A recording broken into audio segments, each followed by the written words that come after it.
On the feast day of St. Vitus in the year 1389, the Ottomans prepped for battle in an attempt to subjugate Serbia.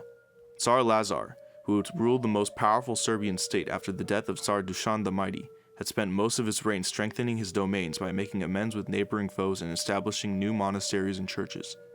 As most of the Serbian nobility had perished at the preceding Battle of Maritsa, he took it upon himself to stop the Turkish invasion. At Kosovo Polje in what is now modern-day Pristina, he, along with relatives and other allies, met the great Ottoman host led by Sultan Murad I. For most observers, it seemed like this confrontation would end like many others had, with a resounding Turkish victory. In the end, the day that was meant to originally honor one martyr ironically created new ones in the process. After a bloody battle, the forces of both the Serbs and the Ottomans suffered heavy casualties. The Tsar bravely fell in battle, while Murad would end up dying from the knight Miloš Obilić, who managed to kill the Sultan himself. Although that faithful day is still called Vidovdan, the martyrs created from this battle would overshadow the saint of whom the day was originally named after. Enough of the history lesson. Let's talk about a song that's been making waves here in the United States, Pesma Kosovskih Boraca.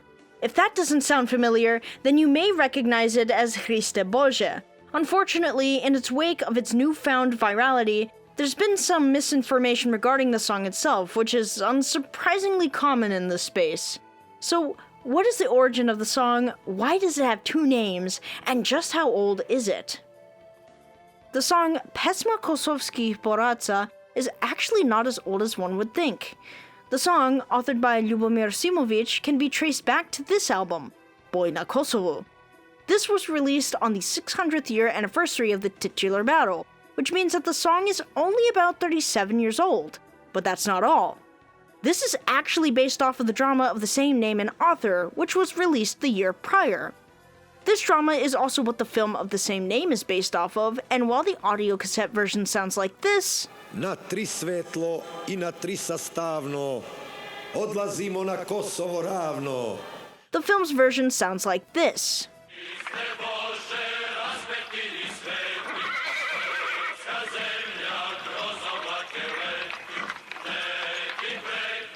Creating the standard for all covers going forward.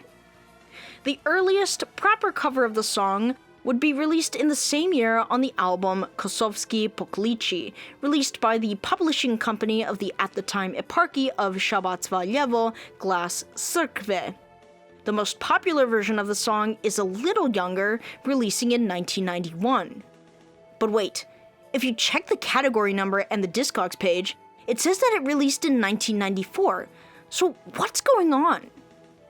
To explain this, first, we'll have to talk about the music rights situation in 90s Yugoslavia. During the war, the music situation was pretty chaotic. In the case of Baja Mali Kaninja, you know, the guy who's known for Tata and Ne volim te Alija, had no problem with his first release, Ne dam Krajine. When it came time to release his next album, the label responsible for releasing his debut, Yugo refused to do so for seemingly no reason. Željko Grujić, who was the executive producer of the album, had even said that PGP RTS, the state label of Yugoslavia, wouldn't even think about publishing it. It was so bad that when Baja went on to Poselo 202 to perform Pevaj Srbijo, a song from his second album, the TV broadcast was abruptly cut and the director of the program was promptly fired. When coming to Discos for his third album, Baja would again face a challenge as the label was in chaos. The war in Croatia and the sanctions that followed were bad, but when war broke out in Bosnia, Disco staff were in quite the predicament.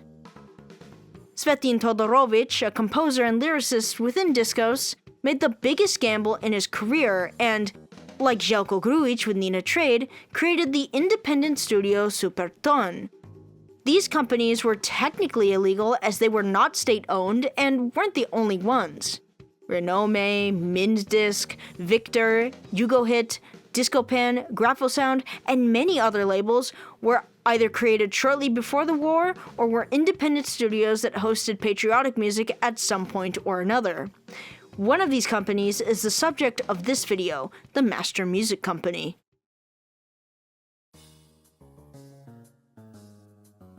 The Master Music Company, simply referred to as Master, is a music label that was created sometime in the 90s, with its earliest release being in 1993. Technically. One of the earliest releases was a 12 Chetnik song compilation, though this was not new content. These albums are from the Shabbat-based label Zaslan, with the former crediting Father Ljubomir Rankovic, the founder of Glas Crkve, for its A&R. Interestingly, both were advertised in Srpska Reč. We'll talk about that paper soon, but the main point is that Master itself did not produce the album, and it's not the last time this has happened either. The Prva linija album Srpska Garda, the Zvuci tromeđe album pjevaju izvorne pjesme Dalmacije, Korduna, Bosanske krajine, Banije I Like, and, while not entirely confirmed, the Gordan Krajišnik album Život damo krajine ne damo were all re-released by this label. We're not sure why this happened, though Balkan Mapper has told me that the most likely explanation was that Master would buy albums from smaller labels, probably purchased from the local cassette stands, and redistribute them without permission. Do you see where I'm going with this? But wait, none of the songs on these albums have a Hriste Bože on it. So did Master somehow legally create more music? Enter the SBO. If you learned about the fall of Yugoslavia in your AP history class, you might have heard about what happened in Turk Republike in 1991. Serbian renewal movement leader Vuk Drašković would get his global 15 seconds of fame, gathering a large crowd by promoting freedom of speech by speaking out against state-owned media and press. This protest turned into a riot when Vuk famously said, injuring many and ending the lives of 2 people in the process. He was promptly arrested when he attempted to storm the National Assembly building, with one of the arresting officers being Nasser Oric. Riding off the curtails of this fame, the SBO would create all sorts of stuff: VHSs, merchandise, and cassettes, specifically this one called Hymna SBO Svi Svi Svi. Okay, well, it technically wasn't called that. Pesme Srpskog Pokreta Obnove is the final title the album went by, though the title Srpska Reč used was never corrected. This tape was first advertised in issue 23, which would give the approximate release date as the 8th of July of 1991. While the song intentionally uses Chetnik arrangements for its SBO-related content and uses the same performer as the Zaslan Shabbat albums, it also contained new work, namely the anthems Bože Pravde and Oj Srbijo Mila Mati. The album also included 2 other songs, including this video's topic, Pesma Kosovskih Junaka. And to prove that it came from this album, this is what my copy sounds like.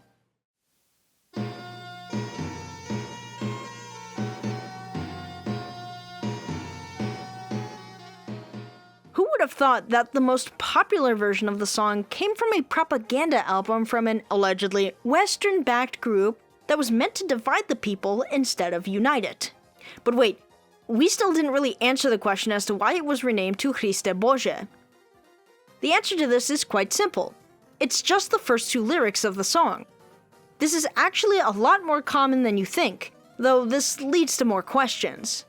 If Hriste Bože was listed on the CD and cassette, was the tape or master used blank? Did they rename it to fit with the theme of 18 best Serbian songs? Or did Milan Jovicic receive a copy of the SBO tape and simply thought it was more convenient to just rename the song entirely? Perhaps we'll never know. What is known is that consequently, with the 18-song compilation overshadowing the SBO tape in terms of popularity, Hriste Bože would become the de facto title of Gedge's first version. You heard me right, first version. In 1994, he covered the song on the album Izdržimo Braćo Srbi. It's also not the only cover to exist, as in the same year, another version of the song would be featured on Oda Zavičaju, performed by Ranko Spajić as Kosovska. It is the only version I know of produced during the Yugo Wars to sing the song in the exact order as heard in the movie, and arguably the best version. No, this is not up for debate. The song's popularity would also continue on with the Kosovo War, as those deployed would sing it, fearing that they too would meet an end like their king more than 6 centuries ago. Those who survived would pass it on to their children, and with Kosovo still being a hot topic today in Serbia, Simovic's legacy still lives on. As a side note, contrary to what my fellow Americans and other Westerners say, the title does not translate to Christ our Lord or Christ is God. Actually, I can't find that latter one. Then again, it was by a kid, so he may have privated his account or deleted the post, or his account entirely. Well, in any case, Hriste Bože is, simply put, Christ God. If you catechumens or laymen out there have read your prayer books or listened to the services closely, then you should recognize that term. Here, this is an example from my own prayer book. So, why the mistranslation?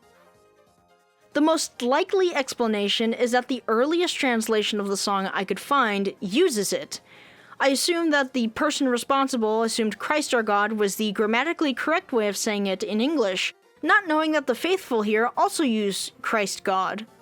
Looking at a more recent translation from a speaker supports this theory. So next time you see someone use it, especially those over here in the West, just remember that they're using a song about a very important battle in Serb history. Is it tangentially related to Orthodoxy? Sure, but it's not strictly an Orthodox anthem. It's like how people have been spamming Pobedna Pesma or Belisarius on generic Orthodox-related posts. Even my own local parish used the former for the Holy Week schedule instead of using it for the schedule containing Sunday of the Last Judgment. Talk about a missed opportunity. We were doing so good. I was literally about to finish up all the subtitles of the video, until I had a eureka moment. Upon finalizing this video, I realized that I haven't answered one lingering question. Why did Pesma Kosovski Junaka appear on a seemingly random divisive political party's mixtape? It turns out that some organizations amongst the Serbs, including political parties, have Slavas. For example, the Serbia Progressive Party Slava is St. Petka, the SDS's is Peter and Paul's or Petrovdan, and the Serbian Radical Parties is the Three Holy Hierarchs. Other examples are Srbiza Srbez, which is Basil Ostrog, various units of the Serbian military including a Slava of a more recently canonized saint, Plato of Banja Luka, and even a youth group at one of the Serb churches within my state, the St. Stefan Prvovećani Orthodox Cathedral to be specific, have Nikolai Ohridski i Žički as their Slava. By the way, when I traveled there on the week of the Sunday of Orthodoxy, I saw more Americans than Serbs. Though, to be fair, the crowd we encountered was relatively small since it was just an Akathist service. With all of this information in mind, do you want to guess what the SBO Slava is? Vidovdan. So the placement isn't accidental, which is even funnier, because people who sing it or use it in their social media posts over here in the West are unintentionally using the unofficial secondary anthem to a subversive political party, allegedly. Don't worry, while I did end up having some slip-ups here and there while in the post-production phase, I won't leave this footnote black and white. The song would end up getting co-opted in a good way, at least amongst the Serbs. However, here in the West, misinformation spreads like wildfire, and if they can get away with lies about this infamous video, and cover music of the Yugo Wars in the most brimstone way possible, well, you can see why I decided to make a video on this song in the first place. Oh, and if you're wondering what a Slava is, Google it if you're not Orthodox. If you're Orthodox and don't know what a Slava is, then ask your priest or maybe get a blessing from him to attend a Serb parish and ask the people there. Though, I suppose if you're inquiring and... You know what, never mind, I'm going off topic. You get my point. Let's move on to the end of the video. That's all I have for today. Srećan praznik. May Holy Martyr Tsar Lazar pray for us sinners, and I'll see you in the next video.